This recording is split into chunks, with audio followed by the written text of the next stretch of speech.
بسم اللہ الرحمن الرحیم۔ السلام علیکم ویورز، آپ دیکھ رہے ہیں سعودی اردو نیوز چینل۔ سعودی وزارت حج عمرہ کی جانب سے عمرہ سیزن کے لحاظ سے نیا سیٹ اپ جاری ہونے کے بارے میں اعلامیہ جاری کیا گیا ہے۔ حج سروس کے لحاظ سے بھی نئے عزم کا اظہار کیا جا رہا ہے۔ یہ کیا خبر ہے جس سے غیر ملکی افراد کو کافی زیادہ فائدہ ہوگا؟ اس کی تفصیلات شیئر کرتے ہوئے سعودی وزارت حج عمرہ نے کہا کہ بیرون مملکت سے حج کے خواہش مند افراد کے لیے جلد انفرادی حج سروس شروع کرنے کا ارادہ رکھا جا رہا ہے۔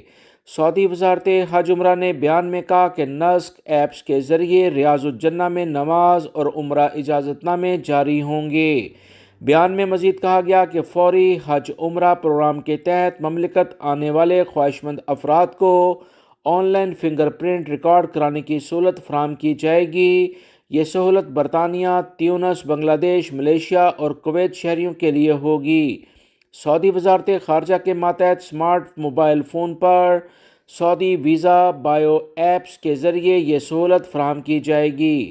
سعودی وزارت نے کہا کہ حج اور عمرہ زائرین کے لیے مکمل انشورنس اسکیم جاری کی جائے گی، جس کے تحت طبیعت اچانک بگڑنے پر علاج کی بہترین ہاسپٹلز میں مکمل سہولت ہوگی۔ سعودی وزارت حج عمرہ کی جانب سے مزید کہا گیا کہ آئندہ سالوں کے دوران مملکت آمد سے روانگی تک تمام کام آن لائن کیے جائیں گے۔ ہوٹلوں میں بکنگ، ٹرانسپورٹ سمیت تمام ضروریات پوری کرنے کے لیے آن لائن کارروائی کی جائے گی۔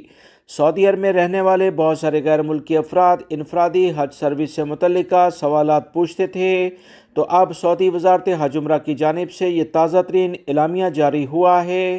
اس کی مزید تفصیلات جیسے جیسے آئیں گی آپ تمام حضرات سے شیئر کی جائیں گی۔ امید کرتا ہوں یہ معلومات آپ کے کام آئیں گی۔ ویڈیو لائک کر کے شیئر بھی کیجیے گا۔ ملیں گے مزید تازہ ترین اپڈیٹ کے ساتھ۔ السلام علیکم۔